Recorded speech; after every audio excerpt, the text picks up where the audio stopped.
The following program has been rated S for spoilers, which may or may not be discussed by the hosts of said program. Common sense is suggested. You silly person.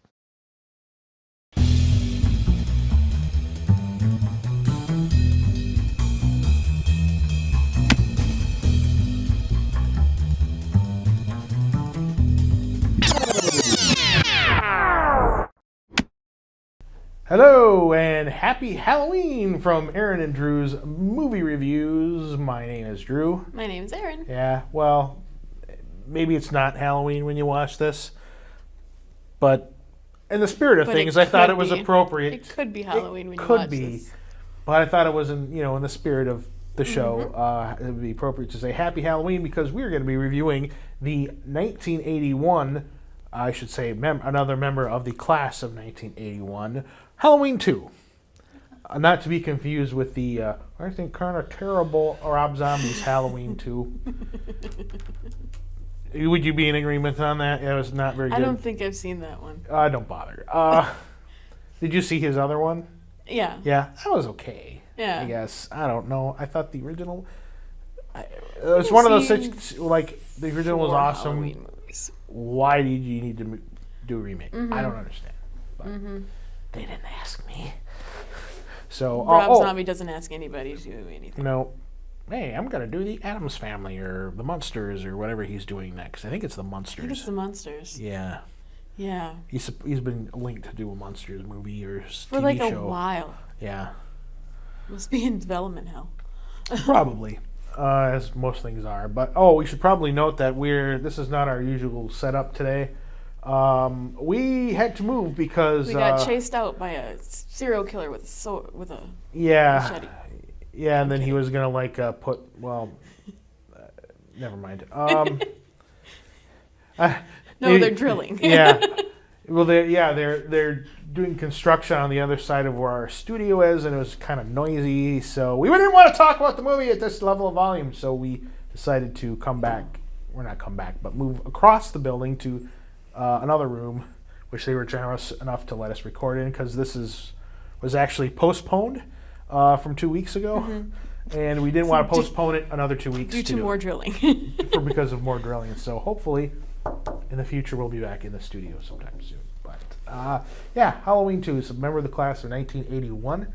And this was also a movie at the time that generated some controversy in more ways than one. Well, first of all, John Carpenter, of course, was the director who made the original Halloween, and made it he had no intentions of making a sequel at all. It was kind of an ambiguous ending. It wasn't necessarily meant to say, hey, we won or we lost or, it was set up, and it ends perfectly, really, when you think about it. I think is one of the best, in my opinion, one of the best examples of filmmaking. I mean, it's just for such a low-budget film, it's so wonderfully shot, and the shots are composed super well, and the music is great, and the tension is great. I mean, it's just one of the best. It has more in common, I think, with like Alfred Hitchcock kind of movies than with like other actual like slasher movies in a weird way. Yep. And I think it's great. And so he did not want to make this film, but he had signed a contract with the producer of this film and said, hey, you need to make another movie for me. Well, he went outside of there and made this movie called The Fog, which we reviewed on the show a while ago, with another company. And so he sued Carpenter and said, well, I'll tell you what, I'll settle this out of court if you make Halloween 2. And he was going to give him this money, and is like, well, he didn't really want to do it. So he wrote it, but he didn't want to direct it. So he basically handed it over to another director named Rick Rosenthal. And so he was off making Escape from New York, I think, at the time. So he's like, okay, here you go. And then he kind of didn't want anything to do with it. But it was basically his way to get out of a contract, I think. But then he went on and did Halloween 3. So, hey, more money, you come on. So he said, okay. Yeah. Let's just take it in a direction where we will not return to. Yeah. But in this movie's defense, I don't think it's terrible. Not I mean, bad. people who don't like horror are going to think it's terrible just because they don't like horror movies. But for a sequel, I mean, I know because I watched a review from like Siskel and Ebert from like when this came out. And, you know, they're notorious for not liking slasher, a lot of horror movies in general. And they were complaining that, this was nothing like the first one. But how much do you want to bet that if they tried that, they would complain that and say It was just like the first one. Much like the first one. So, you know, how do you make people happy? So, I think that the route they took was the inappropriate one rather than trying to recreate the first one. So, and I like the setting of it because hospitals are kind of creepy anyway, and they're creepy quiet. And anyway, we should probably dig into the movie a little bit. It picks up, of course, where the first one left off, and they're just like, "Oh no, where did he go?" And they're trying to figure out where he went and all that kind of thing. And the ambulance comes and picks up Jamie Lee Curtis, takes her to the hospital. Donald Pleasence, he's like, "I shot him 6 times." He's Donald Pleasence is one of the best character actors ever. Yeah. I mean, he played a Bond villain. He was a Blofeld, I think, in You Only Live Twice. And he's in this. And what else was he in? He was in some Western that was really good, too. But, yeah, he's been tons and tons. Especially a lot of, like, horror movies with, like, Peter Cushing and people like that. You know, he's been in a lot of things. Where he plays a lot of funky characters. And he went on to play this specific character, Dr. Loomis, I think, 3 more times. In the 80s and maybe into the 90s. Yeah. Because he was in Halloween's... Well, he wasn't in 3, but he came back for 4, 5, and 6. So he played him 3 more times. Wow. Into like the mid-90s. Wow. And I think he died shortly after that 6 came out. And they kind of dedicated the movie to him. But yeah, they take Jamie Lee Curtis to the hospital, and Michael Myers is running around. Ooh, you know, nobody knows where he is, and he's basically trying to until he figures out where Jamie Lee Curtis is, or should I say Laurie? That's her character's name. I keep talking about It's her specifically. Yeah. Because we have reached Nightmare on Elm Street 4, 5. Which one did they play themselves? I don't know. Honestly, I'm not familiar with the series. Really?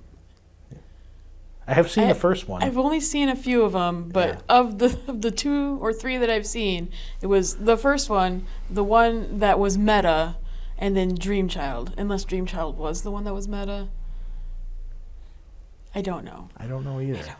It's been Maybe a while. I should reacquaint myself. And the with remake. Those. Yeah. Is that remake worth watching? No. I didn't think so. I only watched it for Kyle Gallner, so. Oh. Yeah. The Flash? Yeah. He played the Flash on Smallville. Yeah. Anyway, we're getting off topic here. But, Michael Myers is trying to cover his tracks, basically. He's kind of... Well, he lost his knife. So he's trying to find another knife. Yeah. And he goes into this elderly couple's house, which is a great shot because you see in the foreground, the husband's just... is just sleeping on the couch watching Night of the Living Dead, oddly enough. And then behind him, you see the wife coming in the room. Are you falling asleep again? You want mustard on your sandwich? And then behind her, farther back, you see him stick his head in the window. Or The shape. Yeah, and because he sees, ooh, there's a knife.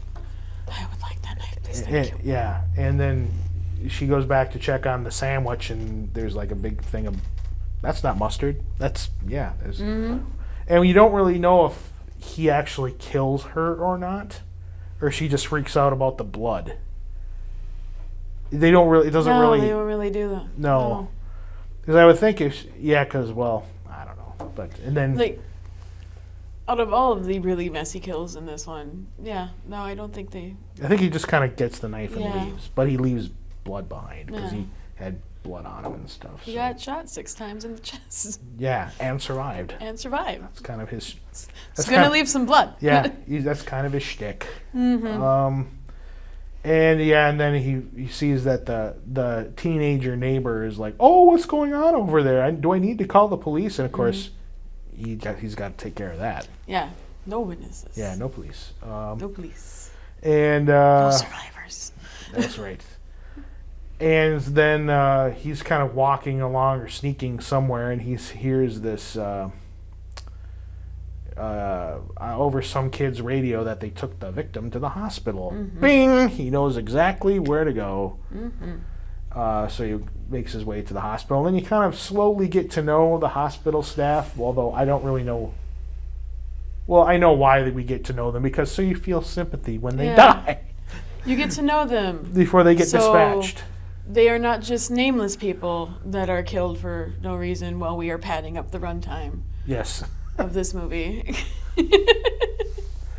Yeah, because then you get one of the EMTs is named Jimmy, played by Lance Guest, who I didn't mention, who is known for being...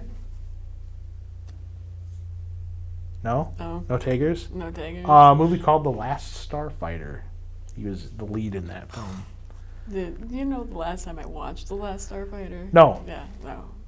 Have you seen it? Mm-hmm. Oh, you have? Oh, okay.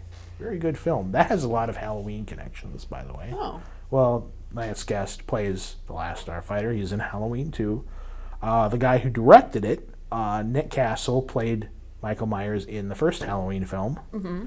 And his co-pilot, Greg, the guy with the rock face, was the bad guy in Halloween 3. Ah. Yeah. Wow. With the That's pretty good. Yeah, with all the mask stuff. Maybe we'll do that one someday, but not today. We're talking. Not today. We're talking about them. But yeah, and then you have like Bud, who's like a creepy dude, and the security guy who is terrible at his job because he's reading the newspaper, and Michael Myers clearly walks in the building on the monitor right in front of him, and he doesn't even. Like, seriously, dude. Too busy reading Look like up. Marmaduke and the funny pages. Yeah. But yeah, Michael Myers hears that. He sneaks into the building. Well, if you call that sneaking. Yeah. He should have been seen going into the building Right. if people were doing their job. He rolled a 20 on stealth somehow. Yeah. Yep. You get Play double inside. stealth points because you rolled a natural 20. And yeah, and then there's the nurses kind of like with their incessant nattering and all that kind of stuff. You were late for work today, blah, blah, blah, and all that kind of thing. Hey, we're having trouble with the phones. Go check out the phones, which is what happens in a horror movie. Says, hey, we're having trouble with the lights. You know? Yeah, go seclude yourself into this tiny little room Yeah. and die. Yeah. And then we kind of get and then they do exactly what Jamie Lee Curtis didn't want. They sedate her because she doesn't want to be put to sleep because she's afraid that they'll come after her. And you know what? She's right. Yeah. Yeah. And so he slowly Maybe listen to the victims every once in a while. Yeah. So he slowly kind of like gets rid of like all the obstacles in his way. Some of the deaths are off screen, but it's almost kind of better because when you find them, depending on how much of a gore hound you are, you appreciate how they were kind of dispatched. Like, compared to the first movie, this was just, like, almost over the top. Yeah. With its gore. Well, that's kind of why people didn't like it, because the first film was so subtle and suggested more, left more to the imagination, whereas this didn't really. Yeah. It's kind of funny because Halloween was such an influential film to other, basically kind of, if it wasn't the film, it was certainly one of the films that perpetuated the slasher genre. Except things like Black Christmas or Texas Chainsaw Massacre, which came before it. But this definitely had the mass killer thing going on. Excuse me. Oh, gas. Anyway, yeah, and then it's funny because like all the films that it influenced were gorier, and then those films almost came back and influenced the Halloween 2 in a weird way because I think it was trying to be more competitive with those. They want that. Yeah. So let's give them more of that. Yeah. I think that was kind of the mentality behind it, but I think it's fine. I mean, it's okay. I like it. I've seen worse. Oh yeah, definitely. More recently. Like, but like what? Like any of the Saw movies. Oh, the Saw sequels. Yeah. The first one's pretty good though. Yeah. I like the first one wasn't bad. But yeah. And we start with who's the first one to? Oh, I think it's the security guy. Is the first one to get it, right? I think so. That's what he gets for not paying attention and not doing his job. Exactly. Yeah, he gets I don't think I want to describe how he gets destroyed. Let's say it involves a hammer. Ew. And, yeah. I don't think he was trying to remove any nails from the plywood. No? No? Kind of sounded like it. It's good sound. Oh Sound design's pretty good. Oh, yeah, sound design's good. So good. Thump. Soundtrack's good, but again, Yeah. when John Carpenter does his own soundtracks. Yeah, that's right. Yeah, it's a little synthier in this movie. But, yeah, I think he had a guy named Alan Howarth do the score. I mean, it's basically his music, but he changed a couple things here and there. But other than that, it's pretty much the same score. And, yeah, he gets it, and then I think the nurse gets it next. You don't really know when the main doctor gets it, because that's one of those that happens off screen, because he gets an eyeful.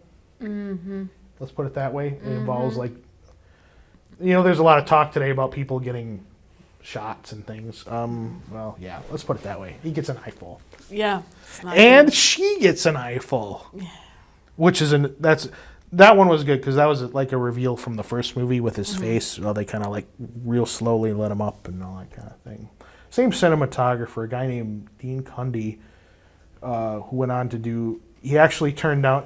In an interview, he turned down Poltergeist to do Halloween 2. Well, I think it was kind of a loyalty thing because John Carpenter kind of gave him a big break in a big movie and that kind of thing. And who knew Poltergeist? What's that going to do? You know? Yeah, seriously. It's only Steven Spielberg, and Toby Hooper. I mean, who's that? Gosh. Yeah. But he went on. I don't think it didn't really hurt him much because he went on to do things like Who Framed Roger Rabbit and Back to the Future, and did a lot of Zemeckis movies, and so yeah, he's had a really big career. So, yeah, they get rid of her, and then the doctor was off screen. She's off screen. That other nurse is off screen. They find her in the operating room. The Jimmy guy finds her in the operating room with a big tube running out of her arm or something. Yeah. I think she was on empty. Wow. Yeah. A lot of people died in this movie. Yeah, a lot of people died in this movie. A lot of people died to bring us this information. And I'm missing somebody else, I think, that got it. I don't remember who. I don't remember. Oh, the nurse. Oh, the young nurse who was late for work. All of the nurses. In the hot tub. Oh, yeah. Oh, man. Ooh. And what's his name? Oh, yeah, Creepy Bud. Yeah. I wonder how you could get away with singing that version of Amazing Grace on, anyway. But yeah, they decide to get Randy in the hot tub, and let's say they turned up the juice, or he turned up the juice. Yeah. Did I mention I had spaghetti for dinner last night? Gross. I think it was overdone. Oh no. Ew. Usually I like to peel the onion before it goes in the sauce. Don't. Ew. Yeah, I think. Well, and then there's that one last nurse where she just gets stabbed in the back. But yeah, then he once he gets rid of all of them. Well, the one guy, the Jimmy character played by Lance Guest, he actually lives, but he kind of gets knocked out because he slips and falls on a puddle of blood, basically. But he ends up living. So Michael Myers eliminates pretty much everybody else. And then they're trying to figure out, the cops are so dumb. It's like, they took her to the hospital. Where do you think he's going to go? And they couldn't figure that out for 3/4 of the movie. Yeah. Maybe more than that. They make a stop at a elementary school. Yeah, because he broke in there and wrote something on the blackboard. When exactly did he break into the school to write on the blackboard? I don't know. Maybe that happened in the events of the first film. See, I don't know why. That's something I didn't quite But did understand. the writing not seem fresh? Yeah, I think that's padding. I think they kind of. I think in some of the sequels they try to build on that a little more. Yeah. Where he's kind of. It's kind of interesting, but not really necessary. Definitely not necessary Yeah. at all. Yeah. Watch the producer's cut of like Halloween 6, and that it's. You want to see some bonkers, you know? It's. Yeah. I'll give it this. It's interesting, Okay. but I wouldn't necessarily call it good. But if you like horror movies, it's worth a watch. Oh, yeah. You know. But probably not the average viewer. But if you like Halloween or slashers, give it a chance. See what you think. Because it's very different than the theatrical version. So. And he arrives. He finally figures out. Oh, she's at the hospital. Turn the car around. Where on earth would he be? Yeah. Okay. And then he gets there, and then of course, the cop follows him in, and they shoot him like 5 times or whatever again. And guess what? He gets up He gets up. again, Always gets up. and he kills the cop, even though he tells him to like, don't touch him. He's still breathing. You know. And like, what are you talking about? Blech. And he's just. There he goes. He's dispatched rather easily. So, then hence begins another chase scene through the hospital, and they. I do like the blood tears, even though it kind of doesn't make any sense. It just have to say, it leaves a lot. It's a really good shot. It leaves a lot to the imagination. Like, well, what's that supposed to mean? And you don't really know. It's kind of. I like the ambiguity of that. Is it because they're related, or she's supposed to be his brother, by the way. Like nobody knew that. Although supposedly they retconned that in the 2018 Halloween movie. That was just something someone made up. Did supposedly. they? Yeah. I must have missed that. You have to check that out. I guess I will. Yeah. Because I could have sworn that was still a thing. Yeah. That's the reason that he's going after her. John Carpenter freely kill all admits of- like he had trouble writing the script. Oh. And he said he every night when he wrote it, he went through a 6-pack of Budweiser every night. Oh. So, yeah. Well, 1, drink better beer. Yeah. And 2. And then Donald Pleasance, or Dr. Loomis, I should say, opens up all the gas things in there, and he lights his match. It's time, Michael. Boom, and he blows the building up. And, boom. and Jamie Lee Curtis limps out of there, and she survives, and hoo-ha to the end. And then you're on to Halloween 3, which is a whole other ball of wax. Season of the Witch. Season of the Witch, yeah. All right, well, I guess it's time to rate this thing. Erin, what grade do you give Halloween 2? I give it a B-. It was okay. Not, like, Halloween is certainly not up top, there. It's not top shelf horror. Not top shelf, but it was okay. But it's fun. I enjoy it. I do. I get why people don't think it's as good, because it's not, but it's still kind of fun. Yeah. I think, for a horror film, or especially a slasher. I'm also going to give it a B-. Yeah. I think it's not terrible. I mean, some people just aren't going to like it, but I think it's okay.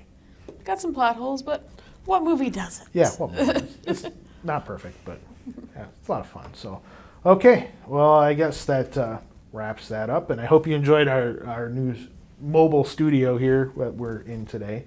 So until next time, I'm Drew. I'm Erin. And happy Halloween. We'll see you later. As you leave the theater, folks, please be careful. Don't let this happen to your car. Be sure to remove the speaker before you leave. If you should accidentally pull a speaker loose, please turn it in at our snack bar or box office. Thank you.